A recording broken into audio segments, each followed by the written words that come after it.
Hello friends, welcome back to another Value Vintage Cards video. I want to take a few minutes today to share my Christy Mathewson collection. So, inspired by really two things. One was a recent pickup that I just think is super cool card. And the other is a video that Dave Blue Jacket did just a little bit ago, a couple months ago, I believe. So if you search for Christy Mathewson videos, especially with cards, you're going to find his collection is crazy because it is kind of a mix of, what we consider like the common awesome Christy Mathewson cards, and then he also has some that are just amazingly rare that are, one of one, one of three, one of 10, whatever, but very scarce, amazing cards. So just wanted to share what I have as well. I think I have a fairly decent collection built up of his in terms of what I'd consider to be like the more common stuff. I have very few that would be like one of 10 kind of cards, but in terms of mainstream stuff that most folks might have seen or come across, I have picked up a few of them over the years. So, and also Mathewson was really one of the very first players that I ever collected.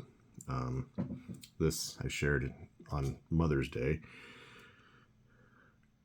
That was really my first pre-war card. My mom picked that up for me. I believe it was Christmas of '87. Kit Young catalog. So back in the day, didn't get to see pictures of things necessarily, just be a little catalog sent out, and I get to pick a few things out, and that's what my mom picked out of the options. But I definitely had a couple Mathewson options in there because he was known as being a gentleman and educated, and just a whole different perception of what a baseball player was back in the day, because baseball players did not have a great reputation, but Mathewson kind of brought out a different crowd to games. So I always just admired that. Whole different player besides his 373 wins and ERA just above 2, and World Series accomplishments and different things. So we have cards like that talk about your 3 World Series shutouts and different things. It's pretty neat. So and serving in the war, did not get to live a very long life. He passed away at only 45. So young man as well when he passed. So his story kind of just builds in different ways. But I wanted to share my collection. That's a little bit about why I collect them, which for me is part of it. I'm a player collector. I really enjoy knowing the player story. So kind of dive in. I've got the standard. I was kind of called T206 for that era, is almost just like the standard of. For some of the players, I have, none or one, but for Mathewson, having 3 choices, I have all 3. So that's the dark cap.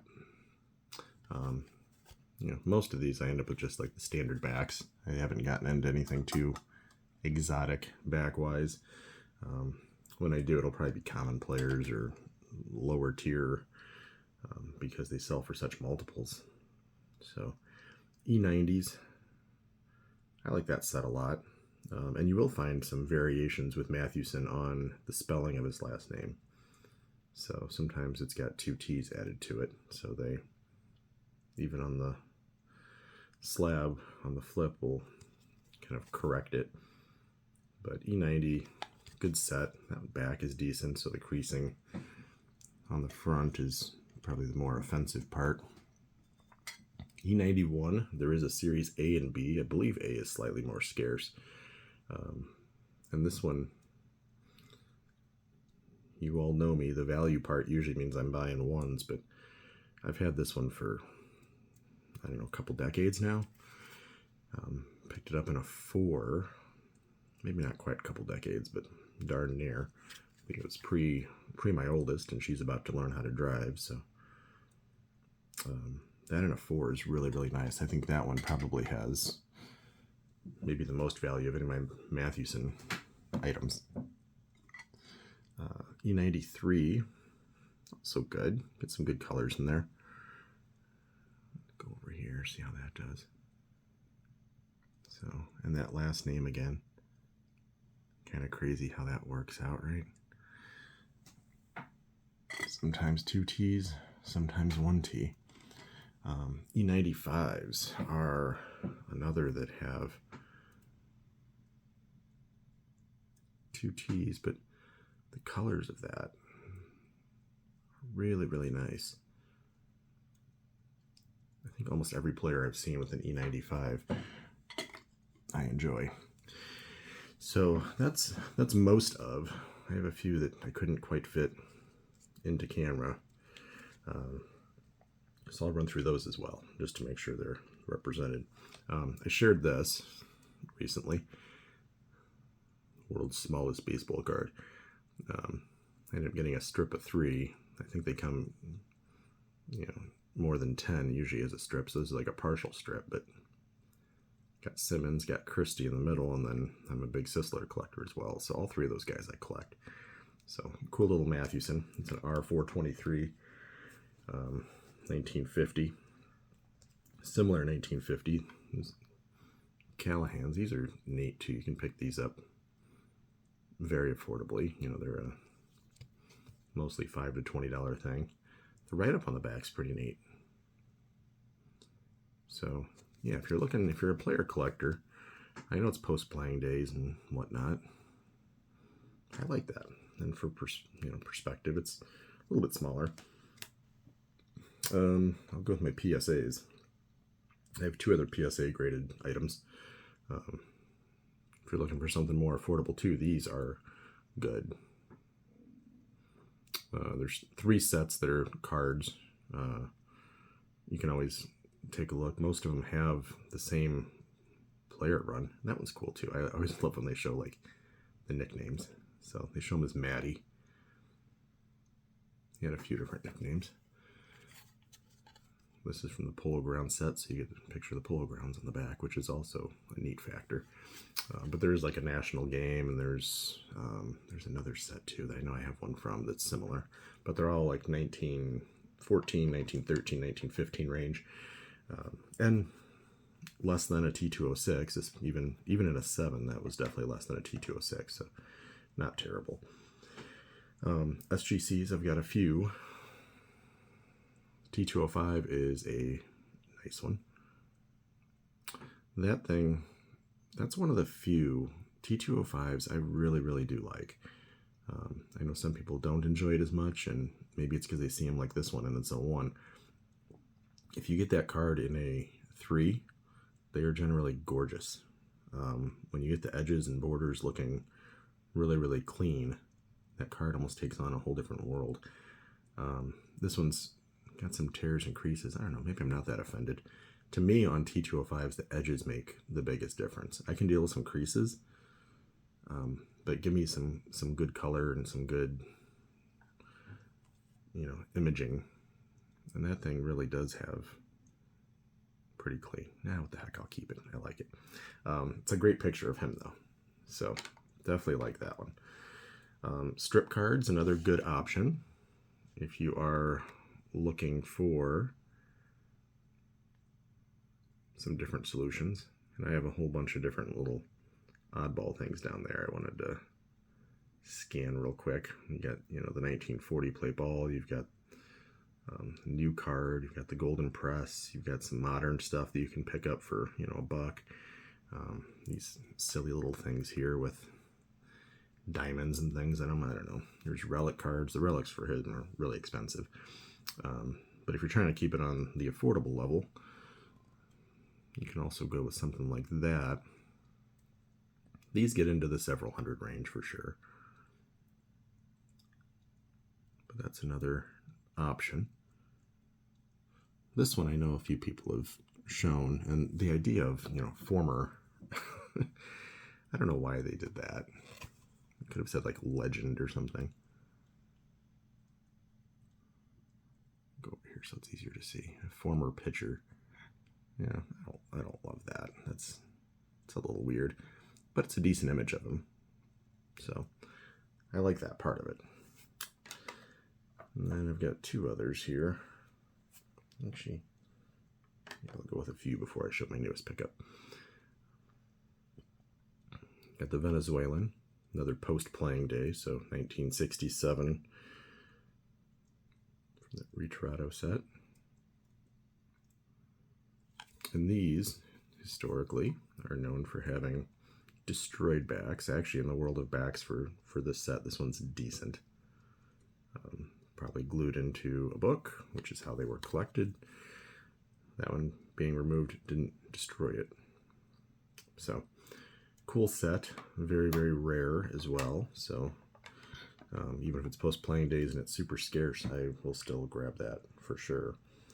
Yeah, I've got 3 left here. So this one's a little bit of a monster. That's a pretty popular set, though. Connie Mack All-Stars, 1951. It's the only one I have from the entire set. I decided if I was going to grab one, I should grab somebody that I collect for sure. I didn't just want to grab one. And Maddie was available. Authentic Altered. I think it's because of the top center there. And what ends up happening, so it's torn a little bit, they taped it. So Altered, somebody did try to kind of rebuild it to keep it in decent shape. These are neat though, because they do have little write-ups on the back as well.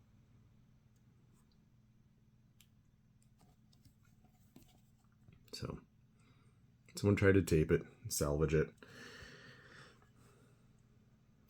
I will take that. And then a 1913, not him by himself. Again, my only Fatima. So you'll notice when I'm trying to basically do as close as I can get. I know there's folks that are doing the same. I'd love to have one from, every set represented, but within that, I also am trying to collect players. I'm never going to collect full sets unless the set's like 4. But let me take a look at this thing. So you've got Mathewson back middle. Look at some of those other players. You got Jim Thorpe over there. You've got Rube Marquard. You've got John McGraw. You've got Merkel. Also cool, if you take a look at that other edge. Not Mathewson, but you got Mascot over there. So, crazy silly. But yeah, that's neat. Neat item. So glad I was able to pick that up. Then the last one's my newest. I've sent this via text to a few folks, so I picked that up for way less than I expected. When that ended and no one else bid on it, I said, wow, that was that was good timing. I don't know if it was because the National was going on and folks weren't paying attention as much to some of these weird items, but 1930 post. I think it's a neat image. So it's post-playing days. It's actually post his life because they actually show 1880 to 1925 was his living years. And it's blank back and it's destroyed back, but again, who cares? It's a 1, and there's not enough of them out there to be picking on grade. Just to have it is amazing. So my most recent pickup. But that is, I believe, I think I found them all, my Mathewson collection. So just wanted to do some sharing via giving shout outs to those that have done similar in the past. But as a player collector, it is fun to run through everything and see what you have. And, if there's gaps and holes, if you have anything else to share, I know there's some strip cards I could still pick up for sure. And, there's definitely some whales to hunt for that are 4 figures, 5 figures. I mean, this stuff can get into 6 figures if you find this scarce enough and rare enough and cool enough. But we'll see. We'll see what else is out there and see what else we can grab. So please feel free to, share your favorite Mathewson card. If there's another one that I should check out, sometimes I appreciate just the recommendation. I have this one. This is super cool. Check it out or whatnot. That's good for discussion. And also appreciate anyone else that you think is worth sharing. Some of the players I have decent enough runs of like this, and some I have only 1 or 2 cards, or sometimes none. But definitely appreciate any comments, thoughts, and feedback. Thank you all. I will see you on the next video. Have a good one.